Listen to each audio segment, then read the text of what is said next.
Hello all, welcome to the third video of today's lecture. So in this video what we're going to do is we're going to work through worksheet 12, maybe not all of it, but some of the questions. And I would definitely encourage you to work on all the questions, but in this video the ones we're going to look at are questions 3 and 4 specifically. So the main aim of this worksheet is to look at different ways to represent different patterns. So for example, if you see questions 1, 2, and 3, they show diagrams or pictures, and then you're asked to identify the pattern. And then in question 4, you have different formats such as sequence, or you have 2 columns, and then you're asked to identify the pattern. So let's start with questions 3. So question 3 is the type where you have a diagram and you're asked to find the pattern. So question 3. So the first picture looks like this, and the second picture looks like this, and then the third picture, now you get the pattern, you get this, and then etc., etc. So the main point of this is to identify how you get the second picture from the first picture. So the instruction says write at least 2 different rules for the number of edges of the figure in the nth position in the pattern below.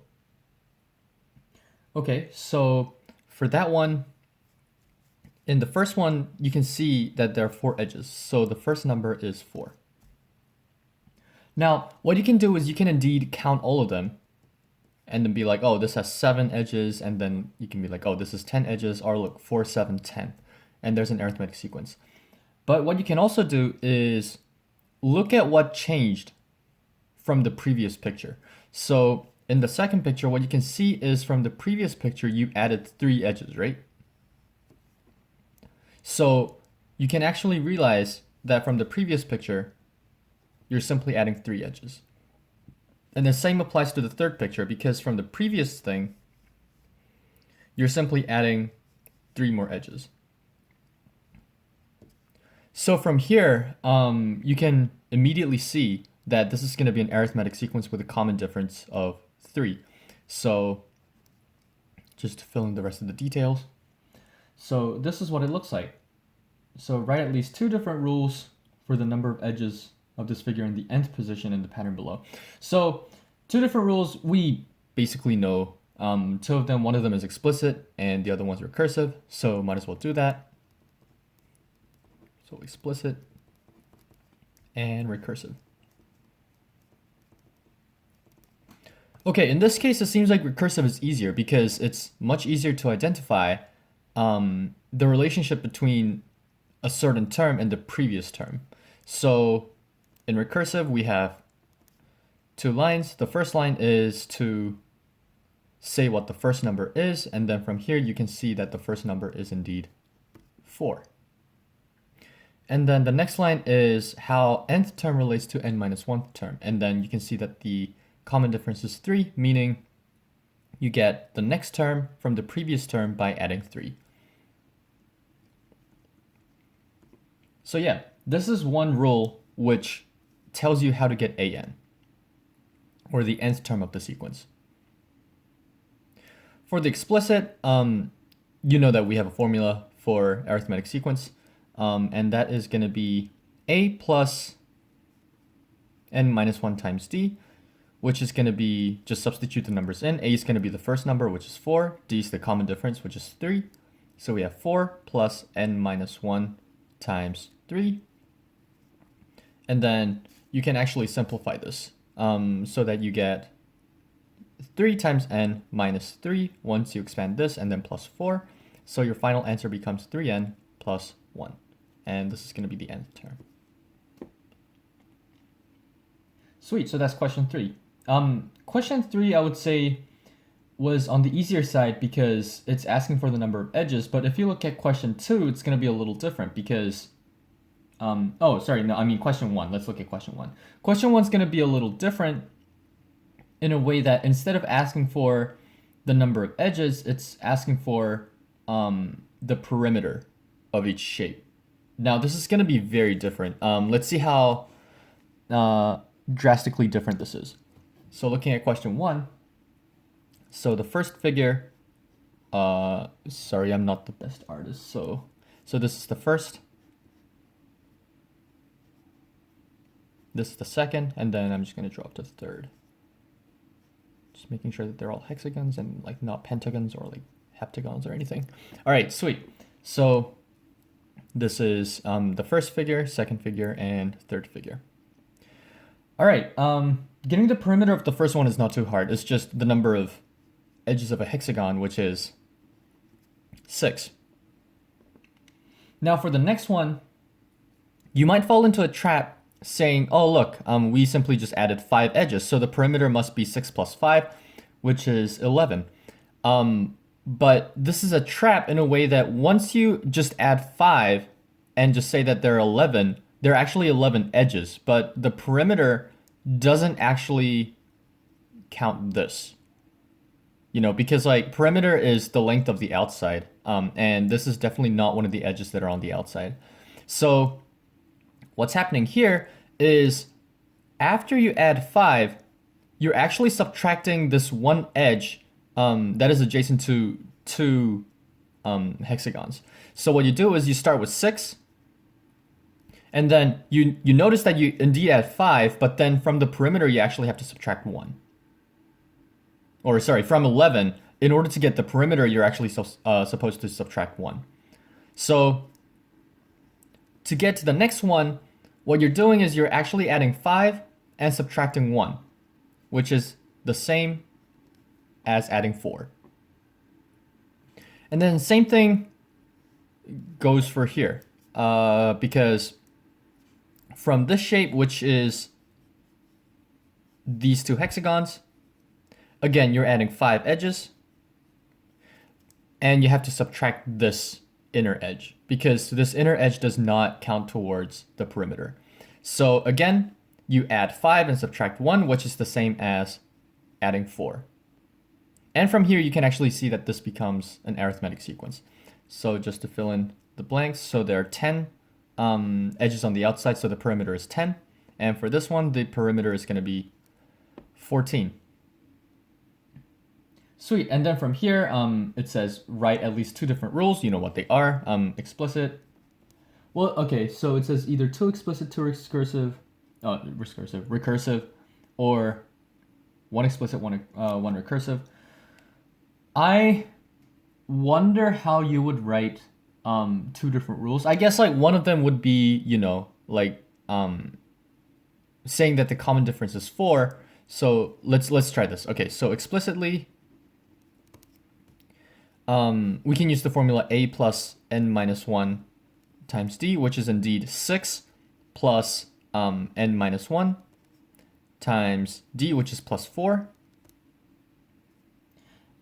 I guess you can say this is one rule, and the other rule is the simplified version, which is 4n minus 4 plus 6, which is plus 6, which is 4n plus 2. But the other method that I was originally talking about, oh, sorry, that's out of the page, 4n plus 2. Yeah, but the other rule I was originally talking about was instead of 6 plus n minus 1 times 4, we can indeed say, okay, so instead of this plus 4, this is exactly the same as just adding 5 and subtracting 1, because that is more intuitive when you look at the picture. You're simply just adding 5 edges and then subtracting 1 edge. So instead of 4, you can just replace this by 5 minus 1. And then same goes on for recursive. So A1 is going to be 6 because that's the first number. And then how do you get the nth term from the previous term, the n minus 1th term? Well, you can either add 4 or you can add 5 and subtract 1. So you can get a of n minus 1, either plus 4, or you can set another rule, which is an equals an minus 1 plus 5 minus 1. Another rule you can have for the recursive is when you state the initial condition, it doesn't have to be the very first number. So what you can say is, for example, you can say, oh, the third number is going to be 14. And then the way you get the nth number is exactly the same, which is from the previous number, you add 4. This is also perfectly fine because you can actually get A1 and A2 from this information. Because you know that 14 is going to be the third number. That's not 14 over 3. It's just saying that it's the third number. And then going forward is actually quite simple because you just need to add 4. 18 and then 22 and then et cetera, et cetera. But then for the first number and the second number, you can actually track back. So you know that from the second number, you add 4 in order to get 14, which means you know that the second number is going to be 10. And then similarly, you can get 6 as a first number from there. So you can actually, you can actually get the information on the number back from this recursive form. So yeah, those were questions 3 and 1. So I guess the good thing about having pictures is it gives you more of a visual and a more intuitive way of looking at arithmetic progressions. There definitely are geometric progressions through... Yeah, we can definitely get geometric sequence through diagrams. And one example that I can think of is, this is not on the worksheet, but one example I can think of is, for example, let's say we start with 1 square. And what we're going to do is we're going to multiply this by 4. So for example, if you have a copy of 1 square, you're just going to have 4 copies of the same thing. So so 4 copies of the previous diagram. So the second diagram is going to look like this. And then the third diagram is going to be 4 copies of this that are pasted together so that it looks something like this. And then the next diagram is going to be 4 copies of these that are pasted together so that it looks like a square. In this case, you can indeed see that from the previous term, you get the next term by multiplying by 4. So by looking at this, you can actually see that this is a geometric sequence. So the diagram is not just limited to finding arithmetic sequences. Geometric sequences also have, the resolution. The geometric sequences also have their own diagrams. Sweet. So now let's look at question 4. So question 4 presents 2 different methods for presenting a sequence. So 4a and 4b are the ones that are just like straight up just showing the sequence and nothing else. So for 4a or 4b, the explicit form doesn't work because we don't necessarily know what the first number is. For example, in 4a, we have ... and then a blank, and then -9, -2, just 5, just +5, and then blank, blank, and then ... We don't know what our first number is going to be. So the only information we get from here is literally the second half of the recursive form. So here you can actually realize that this is an arithmetic sequence because you have a common difference of +7. So you can indeed fill in the blanks, but you cannot fill in the information of what the first number is going to be. So I guess this is a con, I guess, like a con of presenting just a sequence, because this we cannot say, like, it's impossible to say, or like it's nonsensical to even say what is our 100th number, or like can you predict what the 1000th number is going to be, because we don't know where these numbers place. So the only thing we can do is literally just file out all the numbers in the sequence. And then same goes for B. The only difference between A and B is that B is a geometric sequence. But again, for B, it is impossible to know at which place or at which places do numbers 8, 4, and 2 place at? Like, I'm not making sense. So like, yeah, where 8, 4, and 2 are going to be placed. Like, we don't know, or we don't have any information about that. So all we can do for part B is just having 16, 8, 4, 2, 1, and then half. This is actually similar to one of the homework questions that I had. So yeah, filing out the numbers is the only thing you can do for A and B. For C, this has a very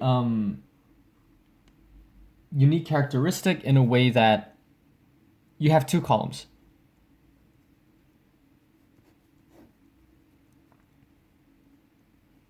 And none of these start with 1.